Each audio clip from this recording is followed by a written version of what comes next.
Hello everyone, कैसे हैं आप सभी लोग। होप सारे लोग बढ़िया और शानदार होंगे। तो चलिए हम लोग बात कर रहे थे एमसीक्यूज के रिगार्डिंग, ठीक है, जिसमें हमने फंडामेंटल ऑफ पार्टनरशिप के सारे इंपॉर्टेंट एमसीक्यूज निपटा लिए दो वीडियोस के अंदर, जो कि लगभग 40 एमसीक्यूज थे।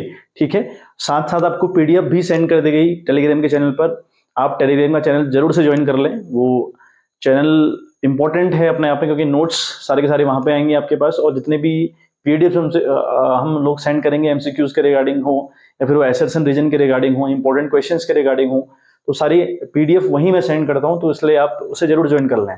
ठीक है, तो आज की वीडियो हम लोग अगेन करने वाले हैं एमसीक्यूज के ऊपर, और आज की वीडियो में एमसीक्यूज हम डिस्कस करेंगे about the second chapter, that is valuation of goodwill.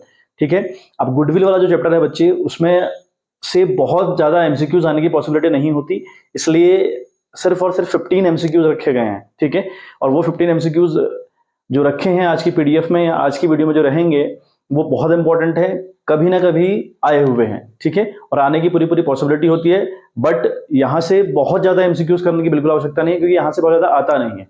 ठीक है, तो फिर भी जो इंपॉर्टेंट है उसको हम डिस्कस कर रहे हैं। पूरी कहानी जो जो चैप्टर की है वो कवर अप हो जाएगी, या मैं यूं कहूं कि एक सीरीज या एक पैटर्न का आपको पता चल जाएगा कि किस तरीके के एमसीक्यूज गुडविल से आने की संभावना रहती है। ठीक है, तो चलिए हम लोग स्टार्ट करें आज का सेशन। तो हमारा जो फर्स्ट क्वेश्चन है बच्चे, आपकी स्क्रीन पर देखें आप, फर्स्ट क्वेश्चन अवेलेबल है, that is which of the following method are use for valuation of goodwill. यानी जब हम गुडविल की वैल्यू करते हैं, यानी गुडविल को जब निकालते हैं किसी पार्टनर के आने में, किसी पार्टनर के जाने में, किसी पार्टनर की डेथ होने में, रिटायरमेंट लेने पे, या अपना पीएसआर चेंज करने में, तो कौन कौन से मेथड हम लोग फॉलो करते हैं। तो पहला मेथड है सुपर प्रॉफिट मेथड, बिल्कुल यूज होता है। अगला हमारा है वेटेड एवरेज प्रॉफिट मेथड, बिल्कुल यूज होता है।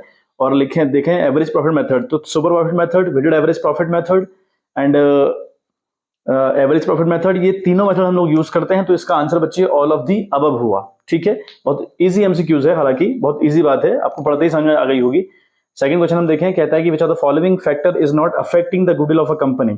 बहुत इंपॉर्टेंट बात है कि गुडविल किसी कंपनी की किन फैक्टर से अफेक्ट नहीं होती, या किन बातों से उस पर प्रभाव नहीं पड़ता। ठीक है, उस पर इंपैक्ट नहीं पड़ता, यूं हम कह लें। तो पहला हमारा है the location of a companies customer, यानी कंपनी का कस्टमर कहां रहता है, क्या उसकी लोकेशन है, इस बात से कंपनी की गुडविल पे कोई फर्क पड़ता है क्या? बिल्कुल नहीं। ये जो पहला है ना, the location of a companies customer, यानी कंपनी के कस्टमर कहां रहते हैं, उनकी लोकेशन क्या है, इस बात से कंपनी की गुडविल पे कोई फर्क नहीं पड़ता। ठीक है, तो फर्स्ट आंसर है इस बात का। क्वेश्चन हमसे पूछ रहा है कि विच of the following factor is not affecting the goodwill of the company, company की गुडविल को अफेक्ट कौन नहीं करता, तो ये बात तो बिल्कुल नहीं करती। सेकंड की अगर हम करें ना, बी वाला point, the nature of the business, यानी बिजनेस का नेचर किस तरीके का है, ये बात फर्म की गुडविल को इंपैक्ट करेगी। और the efficiency of a companies management, company की मैनेजमेंट की एफिशिएंसी किस तरीके की है, ये बात भी कंपनी की गुडविल को इफेक्ट करेगी। लेकिन जो पहला पॉइंट है, the location of companies customer, ये बात कंपनी की गुडविल को बिल्कुल इंपैक्ट नहीं करती। तो इसका ए वाला आंसर हुआ सेकंड क्वेश्चन का। बात करें हम थर्ड वाले की, the formula for calculating goodwill under the simple average profit method. ठीक है, तो जो सिंपल एवरेज प्रॉफिट मेथड है, उसके अंडर गुडविल को फाइंड आउट करने का जो मेथड हुआ बच्चे, वो होता है average profit into number of year purchase.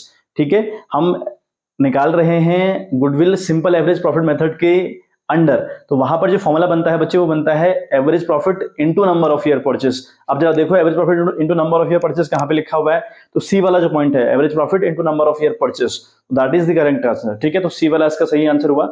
हम फोर्थ क्वेश्चन की बात करें, लिखा है द वेटेड एवरेज प्रॉफिट, या sorry the weighted average method for calculating goodwill should be followed only when dash लिखा हुआ है, the profit have a decreasing trend, the profit are uneven, फिर लिखा है the profit have an increasing trend, none of the above. तो एक बात समझें एक बारी हम। ठीक है, वेटेड एवरेज प्रॉफिट मेथड की अगर हम बात करें ना बच्चे, तो वेटेड एवरेज प्रॉफिट मेथड में हमारे पास क्या होता है, हमारे पास मैं आपको एक बार कॉलम दिखा दूं, यहां पर हम लिखते हैं ईयर्स। ठीक है, पहला कॉलम बनता है ईयर्स का, अगला कॉलम बनता है बच्चे प्रॉफिट का। ठीक है, और यहां पर हम लोग दिया करते हैं वेट। ठीक है। और वेट के रिगार्डिंग आपको कहानी पता होगी, सबसे पहले साल को एक वेट दिया जाता है, उसके अगले साल को दूसरा वेट दिया जाता है, यानी 2 दिया या 2 दिया जाता है, फिर उससे अगले वाले को 3 दिया जाता है, उससे अगले वाले को 4 दिया जाता है, उससे अगले वाले को 5 दिया जाता है। ये वेट की कहानी रहती है, ठीक है। और हमने जब क्वेश्चंस करे थे, आपको समझाया था मैंने कि जब हम इस मेथड के अंदर गुडविल को फाइंड आउट करते हैं, ठीक है, तो फर्स्ट ईयर को फर्स्ट वेट देना है, और अगले ईयर को सेकंड वेट देना है, उससे अगले ईयर को थर्ड वेट देना है, उससे अगले ईयर को फोर्थ वेट देना है। यानी आपने कहीं ना कहीं कहानी देखी होगी कि पहले का वेट फर्स्ट, फिर सेकंड, फिर थर्ड, फोर, फाइव, यानी जितने ईयर बढ़ते जाएंगे, जैसे 2021 है, 2022 है, 2023 है, 2024 है, तो 21 का 1 होगा वेट, 22 का 2 वेट होगा, 23 का 3 वेट होगा, 24 का 4 वेट होगा, 25 का 5 वेट होगा, ठीक है। तो यहां पर क्या होता है ना बच्चे, हम हर साल एक एक वेट बढ़ाते जाते हैं। तो ये मेथड सिर्फ और सिर्फ कंपनी को तब फॉलो करना चाहिए जब कंपनी का जो प्रॉफिट है वो इंक्रीजिंग ट्रेंड फॉलो करता हो, कंपनी का प्रॉफिट हर साल बढ़ता हो अगर, तब जाकर ही ये मेथड कंपनी को यूज करना चाहिए। ये इसका सही आंसर हुआ, ठीक है।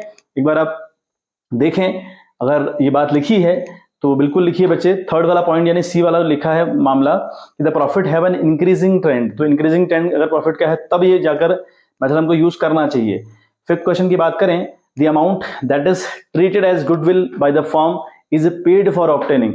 यानी जिस बात को हम गुडविल कहते हैं ना, एक टर्म है गुडविल, और उस गुडविल के लिए कहीं ना कहीं कंपनी को पेमेंट करनी पड़ती है, कंपनी खर्चा करती है। ऐसे इसको समझ लो कि कंपनी अपनी गुडविल के लिए कुछ ना कुछ खर्चा कर रही होती है। तो वो खर्चा गुडविल को क्रिएट करने के लिए कंपनी क्यों करती है, तो इसका आंसर हुआ फॉर द फ्यूचर बेनिफिट, यानी फ्यूचर में बेनिफिट हो कंपनी को, क्योंकि कंपनी की गुडविल जितनी अच्छी होगी ना, तो कंपनी के फ्यूचर के बेनिफिट्स उतना अच्छे होंगे। इस बात से तो आप सहमत हैं। तो ये जो बी वाला पॉइंट लिखा है कि फ्यूचर बेनिफिट, यानी जो फ्यूचर के बेनिफिट हैं वो करने के लिए कंपनी क्या करती है, गुडविल पर खर्चा करती है, ठीक है। चलिए हम देखें, फॉर एनी ऑर्गेनाइजेशन गुडविल किसी कंपनी के लिए क्या है, अवेल्यूबल एसेट्स है, नॉन करेंट एसेट्स है, एंड इंटेंजिबल एसेट्स है, ऑल ऑफ दी अबव। देखें हम जरा बात समझे पहले, जो हमारी गुडविल है ना बच्चे, अगर हम बात करें गुडविल की, तो गुडविल हमारी एसेट्स है, गुडविल हमारी एसेट्स है, हाँ या ना। गुडविल हमारी एसेट्स, और एसेट्स भी कैसी है बच्चे, फिक्स एसेट्स है। फिक्स एसेट बोलो या नॉन करेंट एसेट्स बोल लो, ठीक है। इसको फिक्स एसेट्स बोल लो या फिर नॉन करेंट एसेट बोल लो, एक ही बात है। जो गुडविल आपकी है वो एसेट्स है, और एसेट्स भी कैसी, या तो फिक्स या फिर नॉन करेंट एसेट, मतलब दोनों के एक ही बात हुआ, दोनों का एक ही नाम हुआ, या तो आप फिक्स एसेट बोलो या फिर नॉन करेंट एसेट बोलो। अब जो नॉन करेंट एसेट्स होती हैं या फिक्स एसेट्स होती हैं, वो होती हैं दो टाइप की, वो होती हैं दो टाइप की, एक होती है टेंजिबल और एक होती है बच्चे इंटेंजिबल, ठीक है। अब सुने जरा, दोबारा मैं आपको बता रहा हूं, गुडविल जो होती है कंपनी की, वो होती है कंपनी की एसेट्स, ठीक है। और एसेट्स भी कैसी, फिक्स एसेट्स कह लो या कह लो नॉन करंट एसेट्स, क्लियर। अब जो नॉन करंट एसेट्स होती हैं और जो फिक्स एसेट होती हैं, वो दो टाइप की होती हैं। एक होती है टेंजिबल, यानी जिसको हम छू पा रहे हैं, देख पा रहे हैं, फील कर पा रहे हैं, वो टेंजिबल है। जिसको हम देख पा रहे हैं, फील कर पा रहे हैं, लेकिन छू नहीं पा रहे, वो होती है इंटेंजिबल एसेट्स। तो भाई गुडविल की अगर हम कहानी कहें ना, तो गुडविल कंपनी की एसेट्स है, और एसेट्स भी कैसी है, फिक्स है या नॉन करंट एसेट्स है, और उसमें भी इंटेंजिबल एसेट्स है। तो ये गुडविल के रिगार्डिंग एक आंसर हुआ, एक ट्रेंड हुआ, ठीक है। तो अब देखें एमसीक्यूज में क्या लिखा हुआ है, कहता है कि for any organisation goodwill is a valuable assets, बिल्कुल वैल्यूएबल एसेट्स है, अगर गुडविल नहीं होगी तो कंपनी की धज्जियां उड़ जाएगी। Second point, a non current assets, बिल्कुल नॉन करंट एसेट्स है, and intangible assets, intangible assets भी है। तो तीनों बातें सटीक बैठ रही हैं गुडविल के रिगार्डिंग। तो इसका ये मतलब हुआ कि जो छठे वाले क्वेश्चन का डी वाला answer, all of the above, ये सही आंसर है, ठीक है। चलिए हम बात करें सातवें क्वेश्चन की, तो लिखा है average profit is ₹5 lakh, capital employed is ₹40 lakh, normal rate of return is 8%, the value of goodwill on the basis of capitalisation of super profit is. हमें बतानी है कि कंपनी की गुडविल, ठीक है, capitalisation of super profit method के under क्या होगी। अगर हम capitalisation of super profit method use करें तो वहां पे वैल्यू ऑफ गुडविल क्या रहेगी, ये हमको निकालना है, ठीक है बात। तो देखो बच्चों, हमें करना क्या है, हमें गुडविल निकालनी है by using the capitalisation of super profit method. क्या होता है फॉर्मूला गुडविल का, that is SP into 100 upon normal rate of return. ये हमारे पास फॉर्मूला होता है। एसपी कैसे आती है, एसपी का फॉर्मूला हुआ है actual average profit minus normal profit. Actual average profit आपको क्वेश्चन में दिया हुआ है, दैट इज 5 लाख, लेकिन नॉर्मल आपको नहीं पता। नॉर्मल कैसे निकलता है, capital employed into normal rate of return upon 100, ऐसे निकलता है आपका नॉर्मल प्रॉफिट। तो कैपिटल एम्प्लॉय हमको दी है 40 लाख रुपए, इंटू 8 हमको दिया है normal rate of return percentage दिया है नॉर्मल रेट ऑफ रिटर्न का 8 और अपॉन 100। तो हम अगर इसको सॉल्व करें ना बच्चे, तो ये आता है आपका 3,20,000 रुपए। तो नॉर्मल प्रॉफिट आपका आ गया 3,20,000 रुपए। आ गई बात समझ में। एक्चुअल एवरेज आपको दे रखा है 5 लाख, से माइनस करोगे आप 3,20,000 जो कि आपका नॉर्मल प्रॉफिट आया हुआ है, तो ये बनेगा आपका 1,80,000 रुपया। तो जो 1,80,000 है वो आपका सुपर प्रॉफिट आ गया। तो सुपर प्रॉफिट अगर आपका 1,80,000 आ गया, इंटू करेंगे आप 100, अपॉन करेंगे आप नॉर्मल रेट ऑफ रिटर्न आपका दे रखा है 8% ना, तो 8 आ जाएगा यहाँ पे। तो करिए सॉल्व अभी, है ना। तो करोगे 8 दूनी 16 और 8 दूनी 16, 8 पंच 40, तो यार 22,500, तो ये 22,500 ये हो गया और दो जीरो बचे ये हो गए, ये हो गया आपका 22,50,000। ठीक है, ये आपकी गुडविल आ रही है बच्चे 22,50,000 रुपया। जो कि हमसे क्वेश्चन पूछ रहा था कि भैया बताओ कंपनी की गुडविल क्या होगी, तो हमारा जो ए वाला ऑप्शन है दैट इज वहां पे लिखा है कि 22,50,000 रुपये कंपनी की गुडविल है, तो वो बात बिल्कुल सही है। ठीक है बात। देखो बच्चे, क्वेश्चन आपसे कहता है 8th वाला, arrange the following in correct order while calculating the goodwill under capitalisation of average profit method. यानी capitalisation of average profit method आप यूज कर रहे हैं, और उस टाइम पे गुडविल कैलकुलेट करने के लिए आपके सही स्टेप्स क्या हैं, कौन से स्टेप आप फॉलो करते हैं। पहला आपको दिया है calculate the capitalise value of the firm, ascertain the value of net assets on the date of the valuation of goodwill, calculate average profit earned, और चौथा कहता है डी वाला ऑप्शन कहता है कि find the difference between capitalise value of the firm and net assets. तो आपको अल्टीमेटली सही स्टेप बताने हैं कि सही स्टेप क्या होंगे आप जब आप गुडविल की वैल्यू निकाल रहे होंगे capitalisation of average profit method use करते हुए। देखें, अगर हम देखें ना, तो capitalisation of average profit method use करते हुए हमारा जो फॉर्मूला हुआ गुडविल का, वो हुआ capitalise value of the firm minus net assets. ये हमारा फॉर्मूला होता है। अभी जो capitalise value of the firm है वो निकलती है average profit into 100 upon NRR करके, यानी नॉर्मल रेट ऑफ रिटर्न करके। आ गई बात समझ में। तो ये हमारे फॉर्मूले हैं। उस टाइम पे देखो, आपकी capitalise value of the firm तब तक नहीं निकल सकती जब तक कि आपके पास एवरेज प्रॉफिट ना हो। तो एवरेज प्रॉफिट अगर आपके पास है तो कैपिटलाइज वैल्यू आपकी आराम से निकल जाएगी। यानी सबसे पहला जो स्टेप हुआ ना, सबसे इंपॉर्टेंट हुआ आपकी एवरेज प्रॉफिट आपको पता होना चाहिए। तो पहला स्टेप क्या होगा, we have to find out the average profit, right. फिर अगर हम देखें एवरेज प्रॉफिट अगर हमारे पास आ जाएगा तो आराम से कैपिटलाइज वैल्यू निकल आएगी। ठीक है, तो सेकंड स्टेप हुआ कैपिटलाइज वैल्यू। ठीक बात। उसके बाद हमें कैपिटलाइज वैल्यू जैसे पता चल जाती है, हमें कंपनी की नेट एसेट्स ही, नेट एसेट्स कई बार दी रहती है, कई बार निकालनी पड़ती है। थर्ड स्टेप हुआ we have to find out the net assets, right. और चौथा स्टेप हमारा होगा हम capitalise value of the firm minus net assets करेंगे, तब जाके गुडविल निकलेगी। तो हमने कैपिटलाइज वैल्यू और माइनस नेट एसेट्स करना है, तब जाके गुडविल आएगी। तो ये इस मेथड के अंडर होता है बच्चे। देखें, तो यहां पर आपको जो स्टेप दिए हैं ना, सी में लिखा है कि सबसे पहले तो सी वाला पॉइंट देखो, आप लिखा है कैलकुलेट एवरेज प्रॉफिट अर्न। सबसे पहले एवरेज प्रॉफिट निकालो, मैंने आपको अभी बताया, एक्सप्लेन किया। फिर आपको निकालना होगा, मैंने ए लिखा है ना, सी के बाद ए लिखा है, जरा आंसर देखें आप। पहले सी वाला पॉइंट लिखा है, फिर ए वाला पॉइंट लिखा है। तो ए है calculate capitalisation value of the firm. जैसे ही आपके पास एवरेज प्रॉफिट आया तो कैपिटलाइज वैल्यू आराम से आ गई। फिर हमारा मैंने भी लिखा है ऑप्शन बी, यानी ascertain the value of assets on the date of valuation of goodwill. जिस दिन आप गुडविल निकाल लें उस दिन आप पहले तो निकालिए नेट एसेट्स कितनी है फर्म की। उसके बाद डी वाला ऑप्शन है find the difference between capitalise value of the firm and the net assets. तो ये सही सीरीज हुई, सही स्टेप्स हुए अगर हम गुडविल निकाल रहे हो using capitalisation of average profit method. ठीक है बात। चलो 9th वाला हम क्वेश्चन देखें। कहता है कि total capital employ in the firm is ₹4 lakh, यानी किसी कंपनी की टोटल कैपिटल एम्प्लॉय 4 लाख रुपए है और रीजनेबल रेट ऑफ रिटर्न है 15%। ठीक है, यानी जो नॉर्मल रेट ऑफ रिटर्न रहता है वो 15% है। And the profit for the year is ₹6 lakh, profit है कंपनी का 6 लाख रुपए। The value of goodwill of the firm as per capitalisation would be. ठीक है, अब आपको ये नहीं बताया कि capitalisation of average profit method use करना है या capitalisation of super profit method use करना है। बस आपको दिमाग लगाना है कि capitalisation of super profit method use करें या एवरेज प्रॉफिट मेथड यूज करें। ठीक है बात।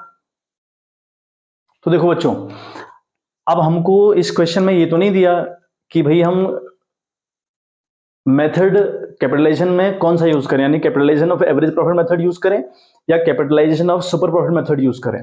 ठीक है, दोनों जरा फॉर्मूले चेक करते हैं।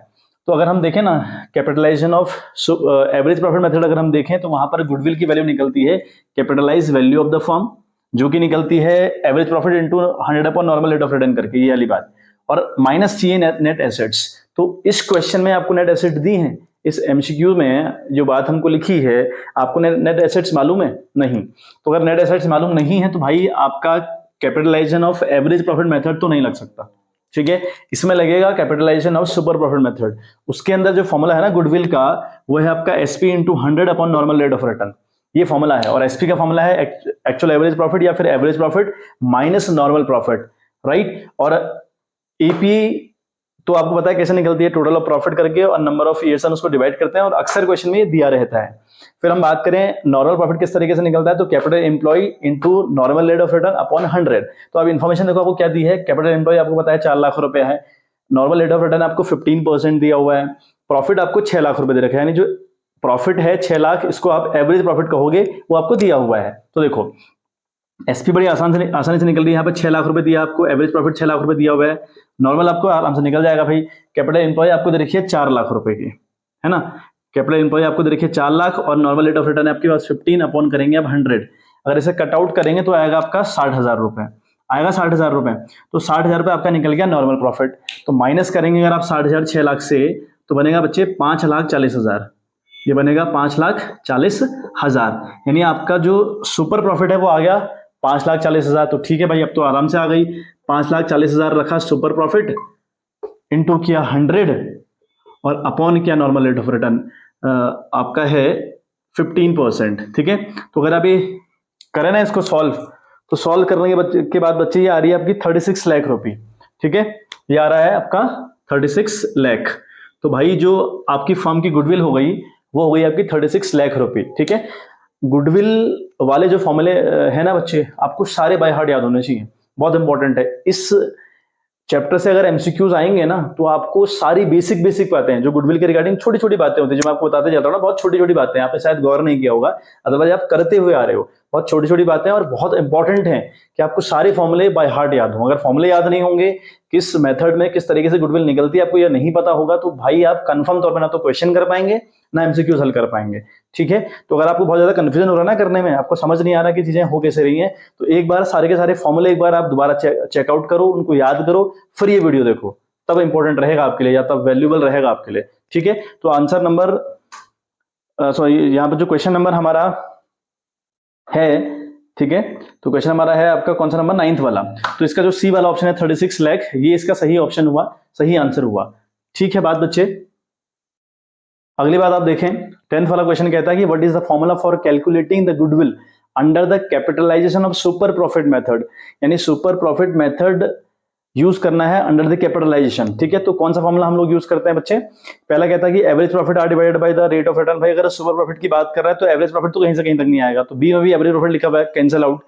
सी में लिखा है कि super profit multiplied by the rate of return, नहीं भाई हम सुपर प्रॉफिट को मल्टीप्लाई नहीं करते, ठीक है। देखो ये है ना आपका formula, capitalisation of super profit method के अंदर जो गुडविल का फॉर्मूला होता है SP into 100 upon normal rate of return होता है, यानी एसपी को हम डिवाइड करते हैं नॉर्मल रेट ऑफ रिटर्न से, डिवाइड करते हैं हम लोग। तो यहाँ पे देखो आपका सी वाला जो ऑप्शन है उसमें लिखा हुआ है super profit are divided by the rate of return. आई बात समझ में, नॉर्मल रेट ऑफ रिटर्न होगा या फिर रेट ऑफ रिटर्न एक ही बात है बच्चे, ठीक है, तो कंफ्यूज होने की जरूरत नहीं है।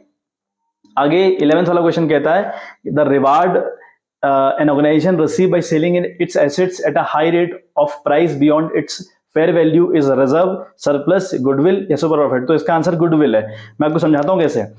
ये कह रहा है कि जब कोई फर्म अपनी एसेट्स बेचती है ना, एग्जांपल लो आप विराट कोहली का, विराट कोहली का एक बैट है जिसकी वैल्यू 12,000 रुपए है, ठीक है। उस बैट का यूज उसने किसी वर्ल्ड कप में किया है और वो वर्ल्ड कप जिताया है उसने, ठीक है, अच्छे खासे रन पड़े हैं। तो अगर वो विराट कोहली उस बैट को बेचने जाएगा ना मार्केट में, या अगर कोई उसके बिहाफ पे उसको बेचेगा, तो गुरु उसके का प्राइस जो बैट का है वो 12,000 रुपए है, तो वो 12,000 का नहीं बिकेगा, उससे ऊपर बिकेगा, वो बिकेगा कम से कम 1.5 लाख में बिकेगा ना। तो वो जो 1.5 लाख का बिक रहा है, यानी ओरिजिनल वैल्यू 12,000 रुपए, लेकिन बिक रहा है 1.5 लाख रुपए, क्यों, बिकॉज ऑफ गुडविल, क्योंकि इतनी अच्छी गुडविल विराट कोहली ने क्रिएट कर रखी है मार्केट में कि उसकी चीजें बियॉन्ड द लिमिट जाएंगी, यानी जो प्राइस है उनसे ऊपर ही बिकेंगी। तो ये गुडविल का कमाल है, यही बात क्वेश्चन हमसे कह रहा है, तो यहां पर आंसर गुडविल हुआ, ठीक है। 12वां क्वेश्चन अगर हम देखें तो कहता है कि गुडविल ऑफ मैक्स लिमिटेड, एक कंपनी है मैक्स लिमिटेड, पार्टनरशिप फर्म है ये, इसकी गुडविल है 10 लाख रुपया, ठीक है। Calculated on 2.5 years purchase of average profit of last 3 years, यानी इस कंपनी की गुडविल है 10 लाख रुपए। इन्होंने कैलकुलेट कैसे कर रखी है, कैलकुलेट कर रखी है इन्होंने एवरेज प्रॉफिट को मल्टीप्लाई करके 2.5 से, ठीक है। तो what is the value of x, मतलब किसकी बात कर, तो 2022 का प्रॉफिट 7 लाख रुपए, 21 का प्रॉफिट एक्स है वो दिया ही नहीं है, तो इसी की वैल्यू हमको फाइंड आउट करनी है। 20 का प्रॉफिट है 3 लाख रुपया, ठीक है, तो हमें इस एक्स की वैल्यू फाइंड आउट बच्चे करनी है, ठीक है बात। देखो बच्चे, तो ये कंपनी है ना, जो कंपनी, इस कंपनी ने गुडविल की वैल्यू निकाल रखी है एक फॉर्मूला यूज करते हुए एवरेज प्रॉफिट मेथड के अंदर, ठीक है। वहां पे फॉर्मूला होता है गुडविल का average profit into number of year purchase, clear है बात। तो गुडविल की वैल्यू हमारे पास है 10 लाख रुपए और एवरेज प्रॉफिट हमको नहीं पता, नंबर ऑफ ईयर परचेस आपके 2.5 दे रखे हैं, ठीक है बात। अच्छा, ये जो एवरेज प्रॉफिट है निकलता कैसे है? एवरेज प्रॉफिट का फॉर्मूला हुआ टोटल ऑफ प्रॉफिट, यानी जितने भी ईयर की आपको प्रॉफिट दे रखे हैं उन सबको ऐड करते चलो। तो पहले साल का प्रॉफिट आपका 7 लाख रुपए, अगले साल का एक्स जिसकी हमको वैल्यू फाइंड आउट करनी है, और उससे अगले साल का 3 लाख रुपए है। तो इन तीनों को हम डिवाइड करेंगे 3 से, क्योंकि 3 साल का प्रॉफिट हम प्लस कर रहे हैं तो 3 से हम लोग डिवाइड करेंगे। आ गई बात समझ में? चलिए, और एपी हमारे इस तरीके से निकलेगी। तो अब अगर हम देखें ना, तो गुडविल हमें 10 लाख रुपए दी, तो यहाँ इस फिगर की हेल्प से, क्योंकि यहाँ पे 2 फिगर हमको दिए हैं, एक फिगर गायब है, तो जब 2 बातें दी हैं और एक बात आपको निकालनी, तो इजीली आप निकाल सकते हो। तो कैसे निकलेगा बच्चे? जो 10 लाख है ना, इस 10 लाख को आप अपनी जगह रखोगे, ये जो 2.5 है ये इसके नीचे आएगा, और एक्चुअल हो जाएगा आपका एक्चुअल एवरेज प्रॉफिट या एवरेज प्रॉफिट। 25 से इसको अगर डिवाइड करते हो तो आता है 4 लाख रुपए, यानी जो आपका एवरेज प्रॉफिट आया ना बच्चे, वो 4 लाख रुपए आया। समझ में आ रही बात? तो एवरेज प्रॉफिट यहां पर रखिए आप, वो है आपका 4 लाख रुपया is equal to 7 lakh plus 3 lakh हो गया 10 लाख, हुआ 10 लाख। तो 10 लाख प्लस एक्स अपॉन 3, ये होगा कि नहीं होगा? इसके नीचे लगाइए 1, तो कोई और इलाज है नहीं, तो इसको करेंगे हम क्रॉस मल्टीप्लाई, ठीक है। तो 4 को मल्टीप्लाई किया 3 से, यानी 4 लाख इंटू 3 हो गया आपका 12 लाख रुपया। तो ये आ गया बच्चे 12 लाख, और इंटू आपका सॉरी इज इक्वल टू आपका 10 लाख और प्लस बच्चे एक्स, ठीक है। तो अगेन आप 12 लाख रुपए अपनी जगह पर रखो, और माइनस इस 10 लाख को वहां से इधर लेके आओ, इज इक्वल टू के इधर लेके आओगे तो माइनस का हो जाएगा, तो minus 10 lakh is equal to X, ठीक है। तो 12 लाख से 10 लाख गया तो आया आपका 2 लाख, तो 2 lakh I value of x. जो एक्स की वैल्यू पूछा था ना, यानी जो सेकंड ईयर का प्रॉफिट था ये वाला, वो कितना था बच्चे? 2 लाख रुपए था। आई बात समझ में? तो इसका जो आंसर है ना बच्चे, वो 2 लाख अगर आपको दिया है कहीं पे, तो that is the correct answer. आ गई बात समझ में? तो यहां पर सी वाला जो ऑप्शन है बच्चे 2 लाख रुपए दे रखा है, ये आपका सही ऑप्शन है, ठीक है। चलिए हम 13 क्वेश्चन की बात करें तो दिया हुआ है capital employ by a partnership firm, ठीक है। जो कैपिटल एम्प्लॉय है किसी कंपनी की, वो है 2.5 लाख रुपया। It's average profit is rupees 30,000, इस कंपनी का एवरेज प्रॉफिट 30,000 रुपए है। Normal rate of return in similar type of business है 10%, यानी जो इसका नॉर्मल रेट ऑफ रिटर्न यानी एनआरआर है वो 10% है। तो what is the super profit of the company, यानी कंपनी का सुपर प्रॉफिट क्या है, ये हमको निकालना है बच्चे, ठीक है बात। देखें आप, तो अगर हम देखें ना बच्चे, सुपर प्रॉफिट का जो फॉर्मूला हुआ वो हुआ actual profit minus normal profit, होता है कि नहीं होता है?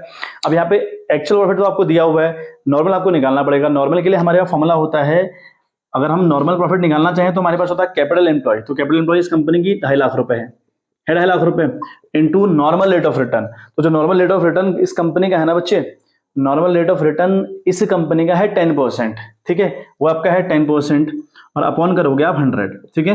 तो सॉल्व करने के बाद आएगा आपका 25,000 रुपया। तो इस कंपनी का जो नॉर्मल प्रॉफिट हो गया वो कितना हुआ बच्चे? वो हुआ 25,000 रुपये, ठीक है। अब नॉर्मल तो आपको दे दिया, और एक्चुअल एवरेज यानी एवरेज प्रॉफिट आपको दे रखा है, वो आपको दे रखा है 30,000 रुपये।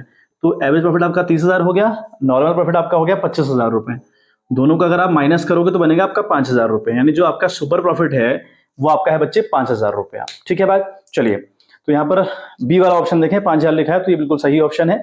चलिए 14th वाली अगर हम बात करें तो लिखा है कि goodwill is not accounted in the books if, यानी गुडविल को हम अपनी बुक्स में शो नहीं करते, उसको अपनी बैलेंस शीट में नहीं दिखाते। कब? जब गुडविल सेल्फ जनरेटेड होती है, खुद बनाई हुई होती है, तब नहीं दिखाते, और अदरवाइज दिखाना पड़ता है, ठीक है। लिखा है कि it is a purchase, if it is a purchase goodwill, तो अगर गुडविल परचेज करी होगी ना आपने तो आपको दिखानी पड़ेगी। और बी वाला ऑप्शन है it is a self generated goodwill है, तो जो सेल्फ जनरेट होती है उसको हम नहीं दिखाते, ये तो लॉ कहता है। और सी वाला ऑप्शन है it is decided to be accounted by the partners, यानी पार्टनर डिसाइड करें कि दिखाई जाएगी नहीं दिखाई जाएगी, बिल्कुल ऐसा नहीं चलता। और it's amount paid by the gaining partner, बिल्कुल नहीं, कोई रीजंस नहीं है, सिर्फ एक रीजन है गुडविल को अपनी बुक्स में नहीं दिखाने का, अगर वो सेल्फ जनरेटेड है यानी खुद बनाई हुई है तब नहीं दिखाई जाती, ठीक है।